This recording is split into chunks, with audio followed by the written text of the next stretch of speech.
The Coca-Cola Company, Keurig Dr. Pepper, and PepsiCo are bringing consumers more choices with less sugar than ever before. In fact, nearly 60% of beverages sold contain zero sugar. Visit balanceus.org to learn more. This is Chief Conti of the Metropolitan Police Department, and I'm asking for your help. We all must avoid using our cell phones while driving, as lives are increasingly at risk with this behavior. So much can happen when you are distracted by a phone, and the results could be deadly. Help us make Vision Zero a reality by keeping your eyes on the street. MPD is enforcing the district's hands-free distracted driving laws. One text or call can wreck it all. Hello there. It is Eric Erickson here. The phone number is 877-973-7425. If you would like to be on the program, I actually want to start this hour with the phones before I move on to other stuff. And now listen, I got to say this lovingly to everybody. I think the Georgia race is a big national news story. I get accused sometimes of saying, well, you live in Georgia, you focus too much on Georgia, you're a national show. Now, I get it, but it's a national story. And I want to spend a little bit of time on there because there's something that has happened in Georgia.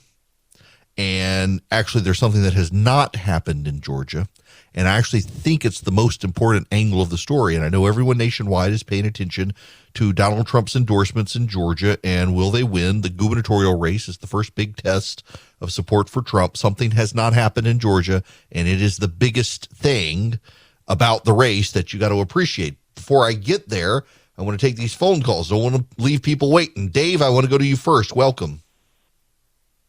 Thank you very much for taking my call, Eric. I just wanted to expand a little bit further on that last phone call before you break.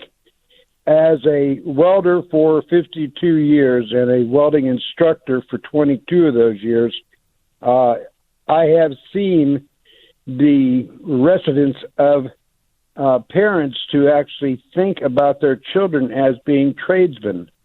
And unfortunately, it's led to a thought pattern that it's beneath them to get out there and learn a trade that this country desperately needs. We had a shortage as of 1996 of 350,000 welders in this country.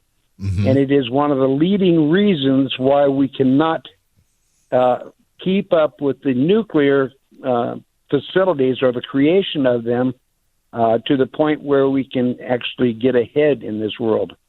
I had one thought, and I think you brought it up about 2 weeks ago, about going to smaller nuclear plants that could be used throughout the country and would take considerably less time to build and wouldn't have the setbacks that the plant over in Eatonton has had since its inception. Nobody has yet, to my knowledge, even stated when that plant's going to come online. Yeah, I given the number of people from Georgia Power who listen to the program, they may text me and I'll let you know. But, you're right, Dave. We welders and others, when I was in high school out in rural Louisiana, my school actually started a program with a local company that trained underwater welders. And so if you were a junior or senior in high school, you could take the last 2 hours of your day and go to this company, and they would teach you how to be an underwater welder for all the offshore oil rigs and the like. And a lot of kids wound up making a lot of good money becoming welders out of high school. And they were trained. They worked for this company. They went to work for others. And we really do need more collaborative trade programs in the nation and building better workforces in the nation. We really do need better workforces. And the problem is that the Fortune 500 wanted you to do the Common Core program so that your kids could learn how to be good automatons for the Fortune 500 and not entrepreneurial. We actually need tradesmen and entrepreneurial skills taught in schools these days. Nick, you're going to be up next. Welcome to the program. Hey, Nick. Hey. Welcome. How are you? Good. How is the world treating you? Oh, it's fantastic. Beautiful weather. Beautiful weather. Okay, my question is, I just, I was on Fox yesterday, watching, and on Tucker, and He said like $500 million are being sent to Ukraine to cover the salaries of Ukraine government workers. Is that true? And what do you feel about it? Like, what is your take on that, especially when average Americans are suffering due to high inflation? Yeah, and, is that, I don't know, is that the thing? Read the line items from the president, and I did not read a salary supplementation or covering the salaries as being part of it.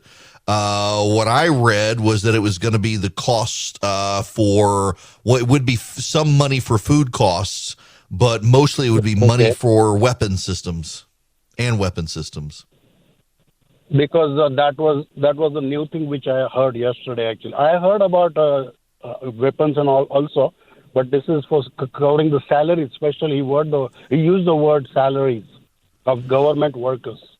I really don't know whether it's true or not, but that is really actually, I don't know. It's not, I'm not really particularly comfortable with that kind of situation. But anyway, I mean, I don't think we should be funding salaries for Ukrainians. I'm looking in the appropriation.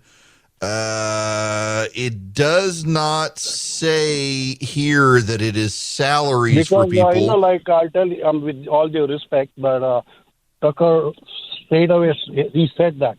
And he said there should be some audit on that. That's what he said.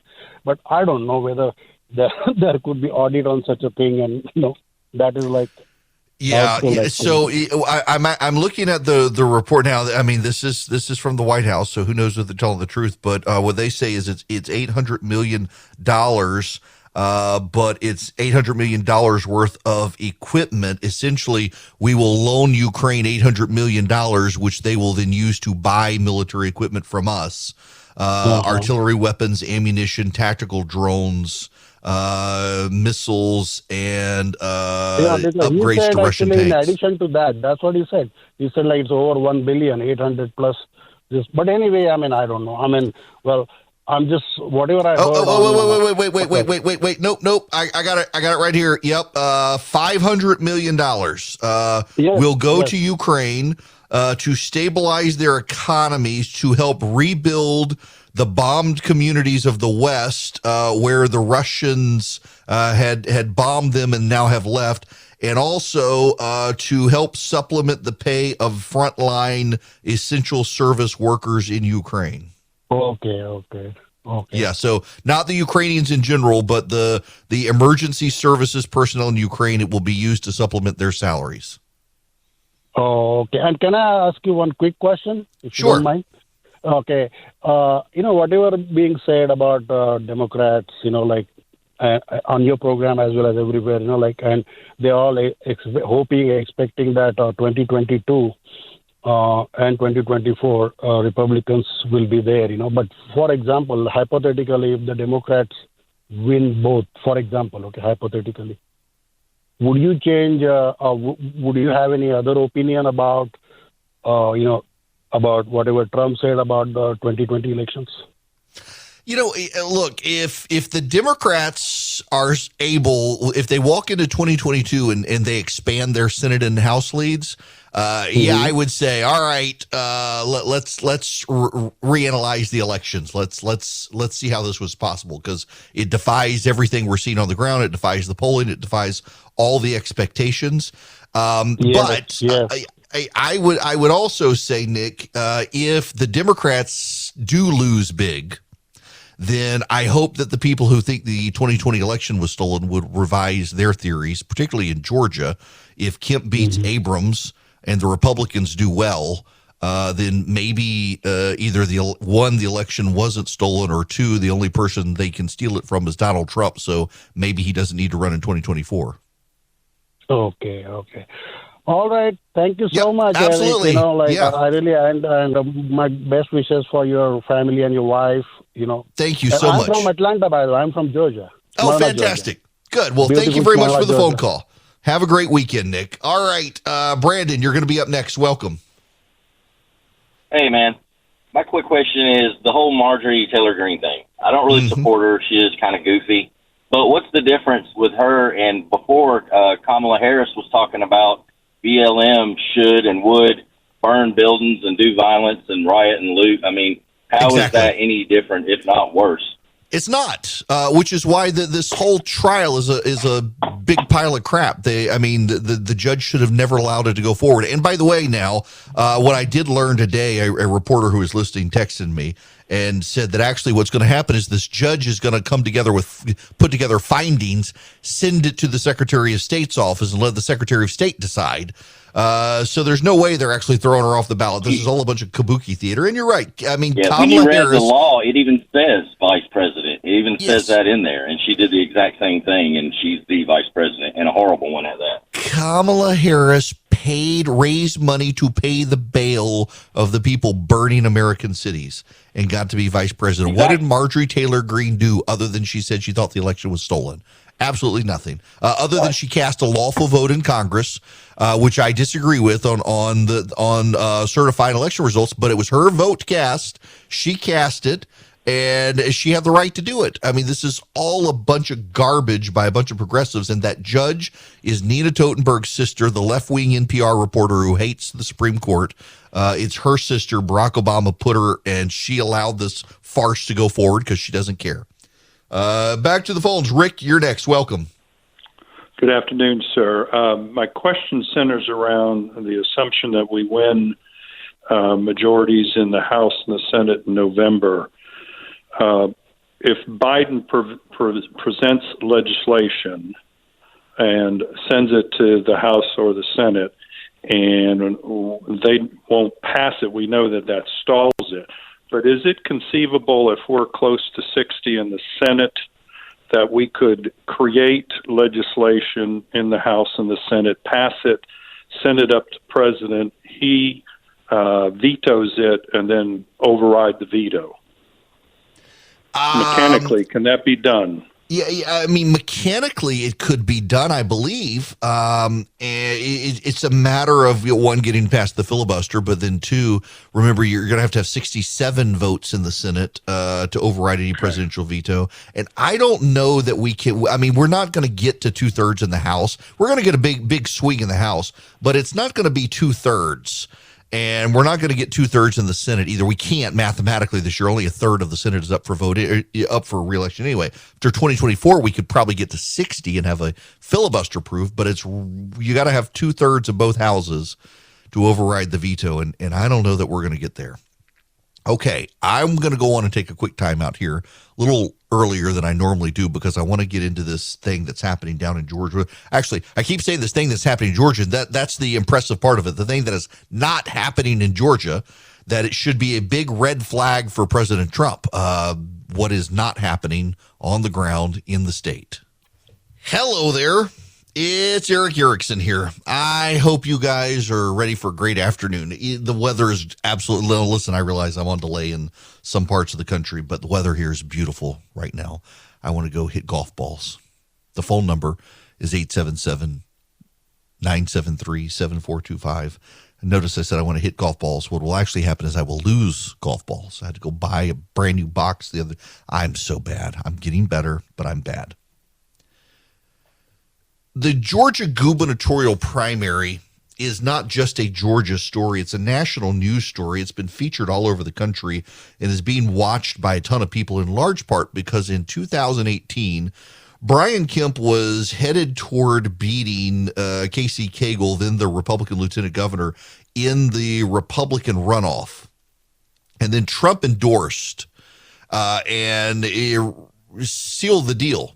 Now, the Trump campaign takes credit for Brian Kemp's victory in 2018, but if you paid attention to the early election results, it was pretty clear Kemp was going to win anyway. He dominated early voting around the state, and Trump did not endorse until the early voting polls had closed Thursday night before the election, and Kemp was going to win. But the Trump team took credit for it. Things have turned sour after 2020 when Kemp, governor of Georgia, who did not appoint the state officials who oversee elections, and someone apparently told Donald Trump that he did. Donald Trump believes that Brian Kemp could control the Secretary of State in Georgia like Ron DeSantis can in Florida, which isn't true. Georgia has a different constitutional structure. The Kemp team tried to explain it. The president was upset with it, and to this day believes that Brian Kemp should have done things that Brian Kemp had no power to do. So for the last year or so, Donald Trump has tried to find someone to run against Brian Kemp. He finally settled on former Senator David Perdue. David Perdue served a term in the U.S. Senate and then, one term in the U.S. Senate, and then lost to John Ossoff, a spectacularly unaccomplished individual whose claim to fame was dressing up as Star Wars characters. And Perdue lost in part because he's a terrible retail politician and hates the on-the-ground stuff. He refused to debate Ossoff. He is going to do 3 debates with Kemp now. And he's decided to run. Now, a couple of months before running against Brian Kemp in the primary, David Perdue was still doubling down on support of Brian Kemp and trying to dissuade Donald Trump from coming after Kemp. It didn't work, so Perdue got in, seems to have been half-hearted entry into the race, and came in with polling showing he would dominate, and he has just floundered. And now something has not happened in Georgia that I find to be the most notable story that is not getting press coverage anywhere. The Georgia legislature for the year is done. The legislature has gone home. All of the bills to be signed have been signed. All of the budgetary money to be allocated has been allocated. There's no way for the governor to stick a knife in anyone now. He can't veto their legislation. He signed it, or he's let it go into being, or he's already vetoed it. There's nothing else to happen. All the money has been allocated by the legislature. The governor can't yank the money back from anybody.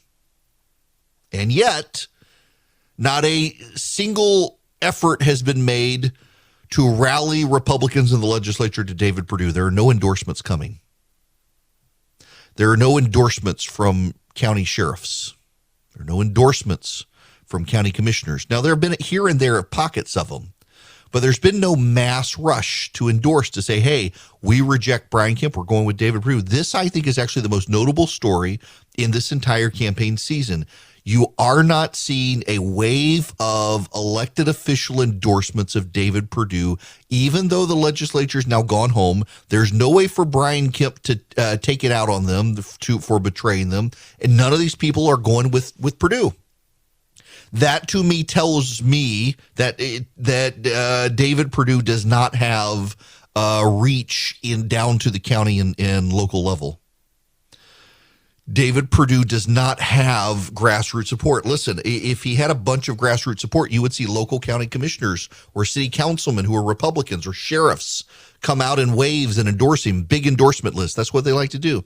And it's not happening. They're all sticking with Kemp. That tells me the polling is accurate and Perdue is toast.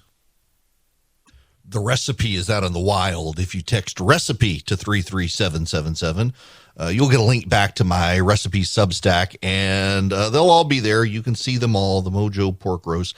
It's good, tender, flavorful Cuban pork roast recipe. It makes great sandwiches.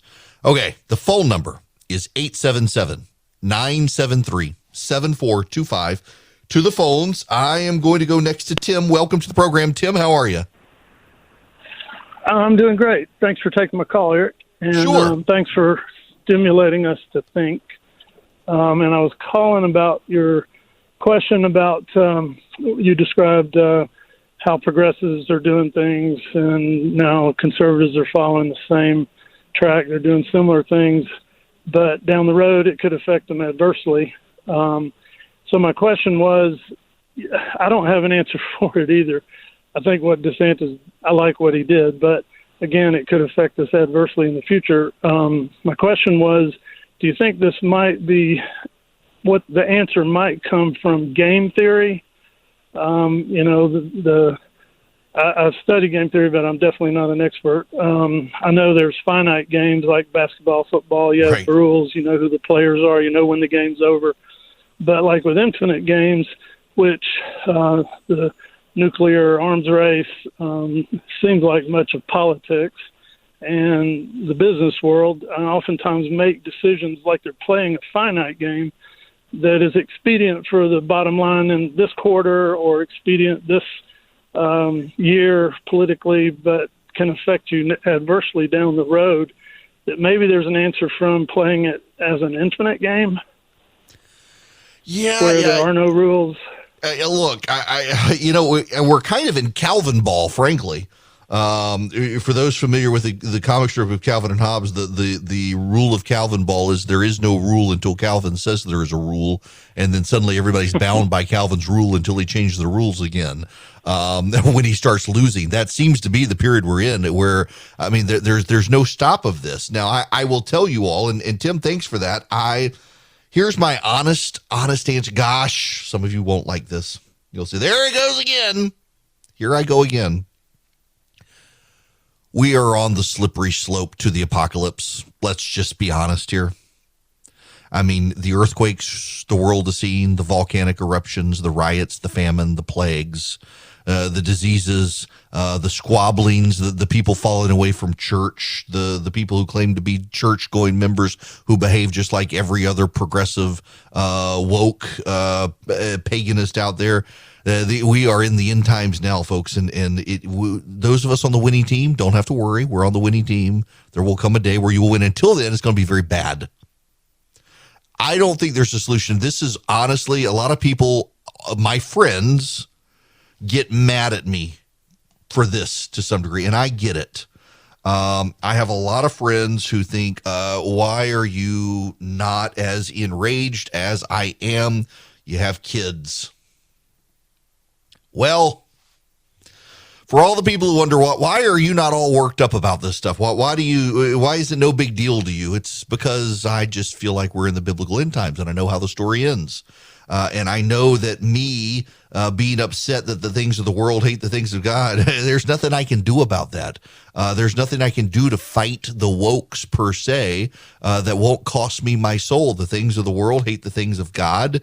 If you want to fight the wokes, our ways are not their ways. You got to pray and love your neighbor. That's the actual battle strategy scripturally, is to pray for your enemies and to love your neighbor, even when they don't love you. Nobody said it would be easy. In fact, it's very hard. The Bible says you can have all the luxuries of the world, but you will also have persecution if you're a Christian. And this is all part of it. And when I see people come after me for the things I say and the things I believe, I say, well, I don't have to doubt my salvation today, do I? Good.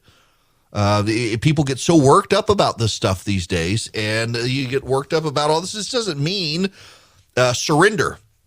And unfortunately, there's a strain within the right now. If they hear a Christian talk like this, you surrender. No, I'm just saying, you're not going to win.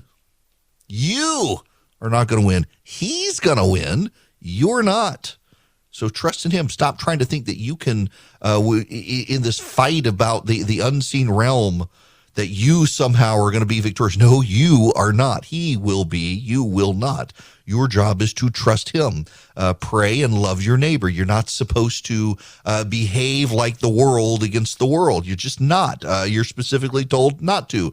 That doesn't mean you can't speak up. That doesn't mean you can't push politicians to pass or not pass or refrain from passing certain laws. It doesn't mean you can't defend your values, but it does mean you can't behave like the other side. You can't be the brain biblical donkey, and you should not despair. You should understand that the world is going to keep advancing. On all sides, the world is going to advance. And there will one day come a day where you feel deeply desperate and despondent. And today may be that day when you see the advance of the left. And you should finally, when that day comes and you despair and think they're all out to get us, they hate our values, the whole world is turned against us, remind yourself, yes, the things of the world hate the things of God, but you've got the creator of all things on your side.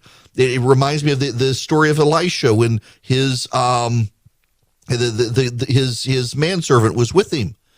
And the guy was all freaked out because they're surrounded on all sides by the armies come to get him.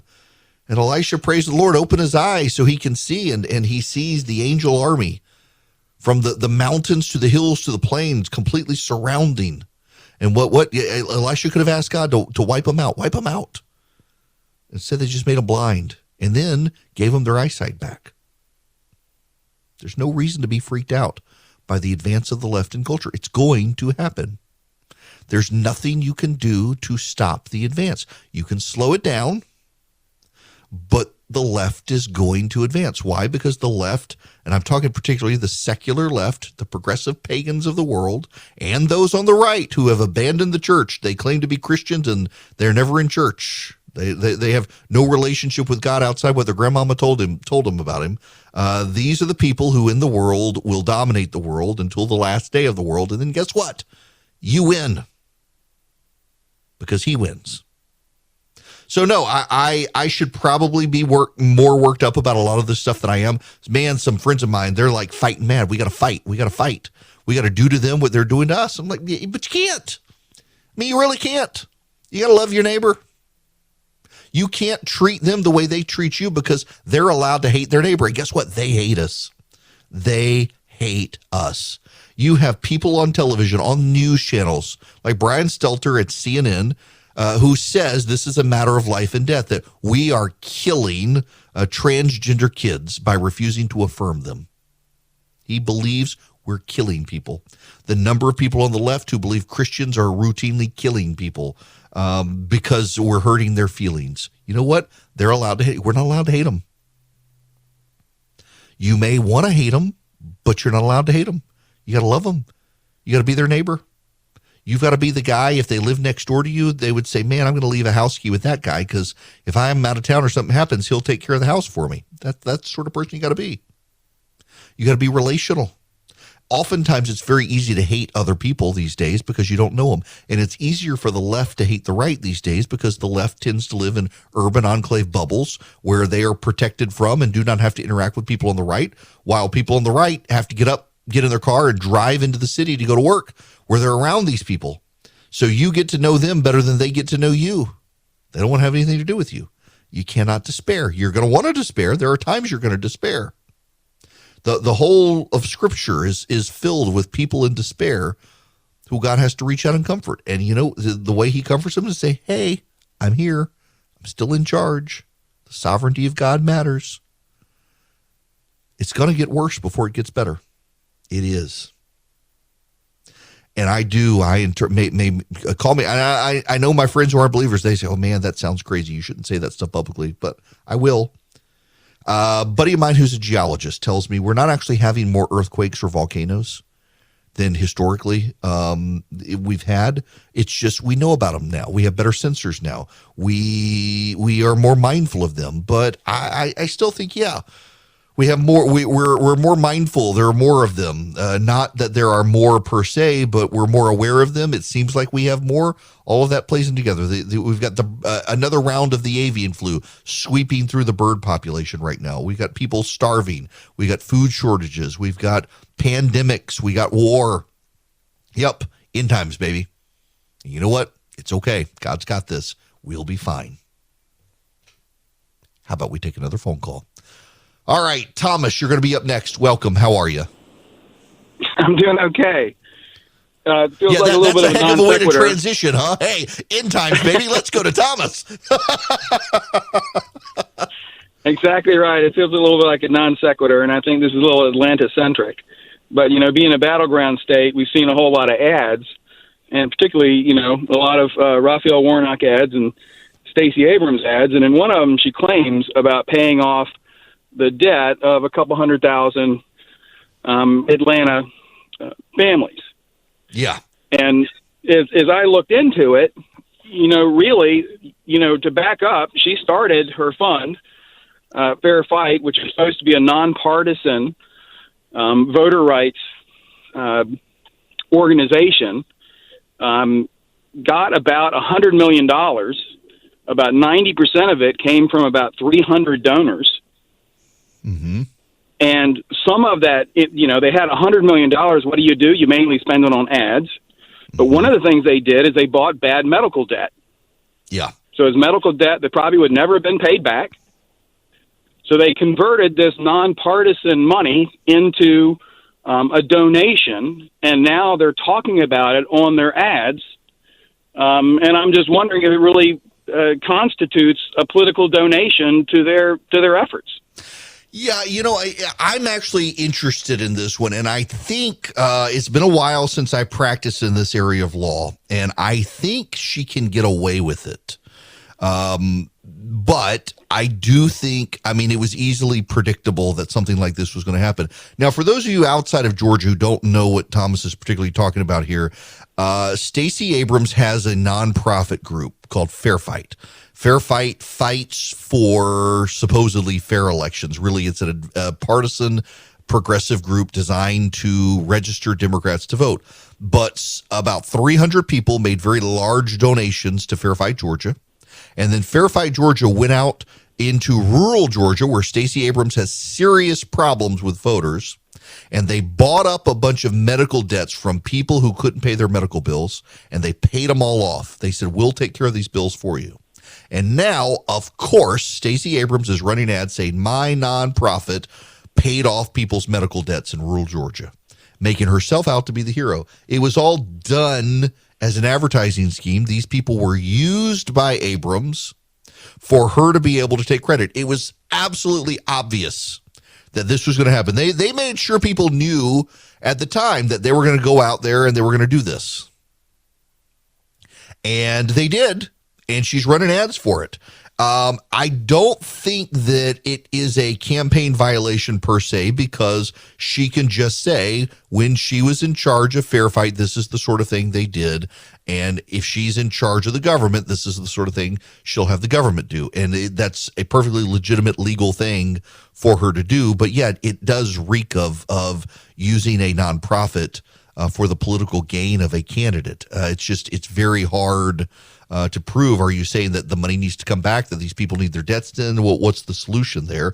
I think she can get away with it, but it still definitely was a propaganda effort that the media has eaten up and she now campaigns on. One of the groups that's fighting back against stuff like this actually is Patriot Mobile, with their on-the-ground game and their support of the conservative cause, the conservative movement, conservative values. They're Christians, conservatives. You use Patriot Mobile as your cell phone provider. They then take a portion of your profits that you generate for them, and they give it to the conservative movement. You can go to Patriot Mobile. You can carry your phone number over to them, port it over. You can get a new phone number from them. If you got an unlocked phone, you can take it to Patriot Mobile. That's what I did with my iPhone. You go to patriotmobile.com/Eric. You get free activation. If you're worried about service, they've got great coverage maps, 5G, data, voice, you name it. They also use the same cell towers everyone else uses. So, for example, I've got an AT&T iPhone, and I've also got an iPhone with Patriot Mobile that actually uses the Verizon tower. So I get the best of both worlds, where one tower isn't sufficient, the other tower is. Everything works great. The whole service is fantastic. The people are fantastic, and they give you great discounts as well. So go to patriotmobile.com/Eric, patriotmobile.com/ERICK, or you can call them. They have 100% U.S.-based customer service. 972-PATRIOT is the number, 972-PATRIOT. Tell them I sent you. Get that free activation. Talk to them about their great discounts.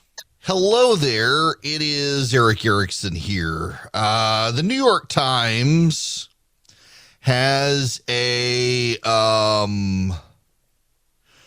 it's got a profile of the math books that Florida has rejected, and I'm just struggling to understand how anyone thinks that these are good math books. One of them asks for students' math biography.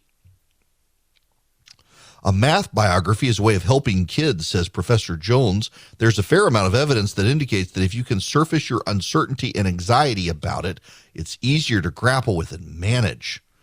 Teachers could read biographies to learn which students need extra support. Some McGraw-Hill pages include social emotional prompts that have little to do with math problems, such as this example from 5th grade. Divide decimals by whole numbers. Be curious which doesn't belong. 1.2, 12 tenths, 12 hundredths, 120 hundredths. Math is mindset. How can you understand your feelings? That's the actual question in the math homework, is how can you understand your feelings? Then there's students tap into rich characters, relationships, and emotions. with math musicals providing a landscape for emotional and social learning skills. Math musicals, 4 plus a music note, self-management, responsible decision-making, social awareness, relationship skills, and self-awareness. Newton is afraid of heights. He doesn't want to cross a hanging bridge in the Belize jungle. His friends give him the self-confidence he needs to successfully walk across the bridge. That's self-awareness. What does that have to do with math? This is a math book. Holy moly. And then there's Andy says that he can find 9 plus 5 by starting with 9 plus 1 equals 10. What do you think of Andy's way? Show your work and explain. And then that's a blonde-headed white girl. Then there's a young black man. And it says, to learn together, disagree respectfully. Okay. And the lesson is make 10 to add. Okay. What does any of this have to do with anything? This is insane. This is the sort of stuff that Florida has rejected, and good. What a garbage textbook. By the way, I hate to be the bearer of bad news here at the end of the program, but the Dow Jones at this moment is down 844 points. The NASDAQ is down 303 points, and the S&P 500 is down 107 points. Brandon is at it again. Brandon, maybe Brandon just needs to take the day off from screwing things up because goodness gracious. By the way, you should know there's a headline story in the Politico today. The headline is Biden's dismal poll numbers imperil Democratic Senate control. The president's popularity is dangerously low in the 4 states where Democratic incumbents are most endangered. In Arizona, in Georgia, in Nevada, and in New Hampshire, President Biden's polling is so low and the Republican generic ballot now so high, if they hold up, the Democrats will lose the Senate. That's why Warnock and Kelly are already on air in April with defensive ad strategy, saying basically, we couldn't fix Washington in a day. Don't hold it against us. Just send us back to continue pretending like we're going to fix something. Terrible disasters loom for the Democrats, and they know it. The regular season is heating up. New stars are emerging, and that means more opportunities to win up to 25 times your cash on Prize Picks, the most exciting way to play daily fantasy sports. Just select 2 or more players, pick more or less on their projection on a wide variety of stats, and place your entry. It's that easy. Let it fly to turn $10 into $250 with just a few taps. Easy gameplay, quick withdrawals, and injury insurance on your picks are what make Prize Picks the #1 daily fantasy sports app. Watch your favorite players and get paid doing it this basketball season. See your entries make progress during the game or make new entries for the second half and the fourth quarter. 3-pointers, assists, rebounds, and everything in between are yours for the taking. Join the Prize Picks community of more than 7 million players who have already signed up. Right now, Prize Picks will match your first deposit of up to $100. Just download the Prize Picks app and use code GET100. That's code GET100 on Prize Picks for a first deposit match of up to $100. Prize Picks. Pick more, pick less. It's that easy.